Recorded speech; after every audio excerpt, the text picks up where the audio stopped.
Hi friends, welcome back.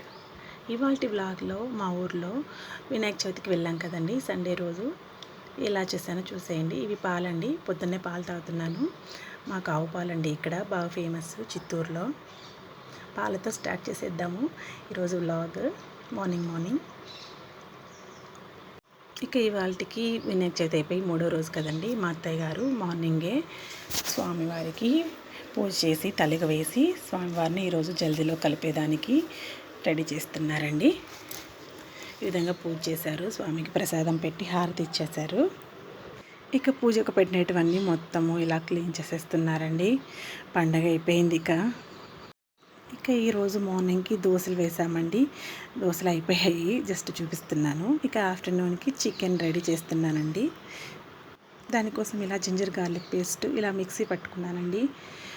Packet కన్నా ఇలా మనం ప్రిపేర్ చేసుకుంటే టేస్ట్ చాలా బాగుంటుంది. దట్టు ఈ మిక్సీ అయితే చాలా బాగుంది, నాకు ఎందుకో చూపించాలనిపించింది. పానాసోనిక్ మిక్సీ అంది, కొత్త మిక్సీ, చాలా బాగా పేస్ట్ అయింది. మనం ప్యాకెట్ యూస్ చేసే కన్నా ఇలా ఓన్గా ప్రిపేర్ చేసుకుంటే కర్రీ టేస్ట్ అయితే చాలా బాగుంటుందండి.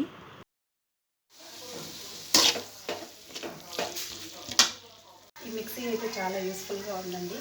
అసలు ఈ పానాసోనిక్ ఇంత బాగుంటుందని ఊహించలేదు. నేనైతే చాలామంది చెప్తే విన్నాను, కానీ ఇప్పుడు వాడితే తెలుస్తుంది. ఇది నేను అమెజాన్ నుంచి పర్చేస్ చేశానండి. ఆ లింక్ మీకు డిస్క్రిప్షన్లో ఇస్తాను, కావాలనుకుంటే మీరు పర్చేస్ చేయొచ్చు. చాలా అంటే చాలా స్మూత్ పేస్ట్గా రెడీ అయిపోయింది జింజర్ గార్లిక్ పేస్ట్. నేను ఒకసారి చూపిస్తాను, చూడండి. చాలా ఫైన్గా పేస్ట్ అయింది. పేస్ట్ వేసిన తర్వాత ఎంత బాగుందో అసలు. ఫుల్ గ్రేవీ రెడీ అయిపోయింది వితౌట్ ఎనీ ఇంగ్రీడియంట్స్. నేనైతే కిచెన్లో చాలా బిజీగా ఉన్నాను, రిలేటివ్స్ వస్తారు, అందుకనేసి వంట ప్రిపేర్ చేస్తున్నానండి. ఆల్మోస్ట్ ఫినిష్ అయిపోవచ్చింది. చిన్నోడు ఇంతకుముందే పడుకున్నాడు, అందుకనేసి స్టార్ట్ చేశాను. ఈ రెసిపీ అయితే నేను షేర్ చేయలేనండి ఇప్పుడు ప్రస్తుతానికి. ఆ రెసిపీ లింక్ మీకు డిస్క్రిప్షన్లో ఇస్తాను, కావాలనుకున్న వాళ్ళు వాచ్ చేయండి. బాయ్. చికెన్ మొత్తం ఇలా వాష్ చేసి పెట్టుకున్నానండి ఫస్ట్. నెక్స్ట్ స్టార్ట్ చేసేసాను కర్రీ. కొంచెం ఇష్టమైన వారికి వంట పెట్టడంలో ఎంతో ఆనందం ఉందండి. చూడండి ఎంత క్వాంటిటీ చేస్తున్నాను, హెవీ క్వాంటిటీ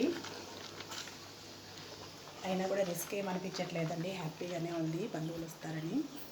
ఇక చికెన్ పకోడా కోసమని ఈ విధంగా మ్యారినేట్ చేయడం కోసం చికెన్ ఇలా చేస్తున్నానండి. ఇక నేనైతే చికెన్ పకోడా కోసం మిక్స్ చేస్తున్నానండి.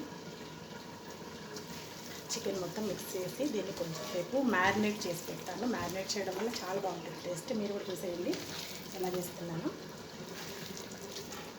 ఇలా టోటల్ పెద్ద బౌల్లో ఇలా మిక్స్ చేస్తున్నాను. దీన్ని మ్యారినేట్ చేసి ఫ్రిడ్జ్లో పెట్టి తీసి మళ్ళీ ఫ్రై చేస్తాను. చేసిన తర్వాత మీకు చూపిస్తాను ఎలా ఉంటుందో. ఎలా ఉడికిందో చూద్దామండి.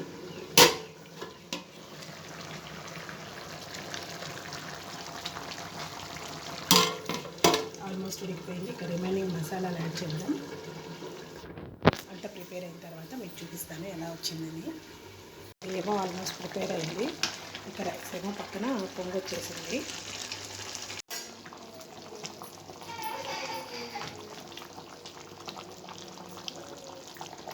చిట్టి బాబు అప్ప తింటున్నావా బంగారు?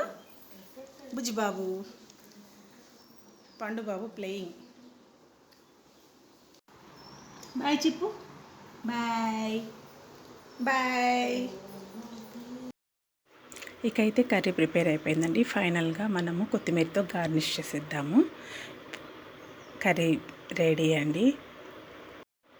ఇక ఇంకో పక్క స్టవ్ పైన రసం కూడా రెడీ అండి, పొంగొచ్చేసాయి. ఇకేమో చికెన్ పకోడాకి ప్రిపేర్ చేసేద్దాం. ఇకైతే డీప్ ఫ్రై కోసం ఆయిల్ పెట్టి వేసేసానండి చికెన్ పకోడా కోసం. చిన్నోడైతే ఎవరి దగ్గరికి వెళ్ళడం లేదండి, అసలు కొత్త కదా అస్సలు వదలడం లేదు. వచ్చి 4 days అయినా ఇంకా ఇలాగే ఉన్నాడు. ఎత్తుకునే చేస్తున్నాను, తప్పదు కదా. బాయ్ చెప్పి. హాయ్ చెప్తున్నాడండి. మా బాబు ఏడుస్తున్నాడు చూడండి, మా బాబుని చూడండి. Oh bad boy. Chicken pakoda fry అయిపోయిందండి, ఇది తీసేయాలి. ఎంత బాగుందో, కలర్ చాలా బాగా వచ్చింది, చాలా నీట్గా ఫ్రై అయిపోయింది. Okay friends. పని చేస్తాను. ఇదండి ఫ్రెండ్స్ ఇవాళ మా అత్తోళ్ళ ఇంట్లో Sunday vlog. Thanks for watching. Bye. Please subscribe to my channel.